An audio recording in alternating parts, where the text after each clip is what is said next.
नाशिकच्या नांदगाव तालुक्यामधील वखारी ग्रामपंचायत कार्यालयामध्ये मोठ्या प्रमाणावरती घाणीचं साम्राज्य पसरलं असून याकडे ग्रामसेवकाचे आणि संबंधित पदाधिकारी यांचे दुर्लक्ष का आहे असा सवाल वंचितचे तालुकाध्यक्ष बाळासाहेब बोरकर यांनी स्वतः कार्यालयामध्ये जाऊन विचारला आहे। बाळासाहेब बोरकर हे कार्यालयामध्ये गेले असता त्यांना त्या ठिकाणी शेंगांची टरफले, ग्लास, गोधडी, गुटखा खाऊन थुंकलेले अशा सर्व गोष्टी निदर्शनास आल्या। याबाबत विचारणा केली असता ग्रामसेवकाने उत्तर दिलं नसल्यामुळे ग्रामसेवक, सरपंच, उपसरपंच यांच्यावरती कठोर कारवाई करून त्यांना पदमुक्त करण्यात यावे अशी मागणी आता बोरकर यांनी केली आहे।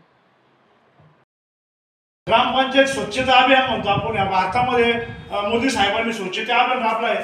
त्या ग्रामपंचायतमध्ये इतका उखाडा, इथं का पार्ट्या केल्या जातात का, दारू शेंगा पडले, ग्लास पडले, बाटल्या पडले, नेमकं तुम्ही काय नोकरी करता ते ग्रामपंचायत कधी सांभाळता?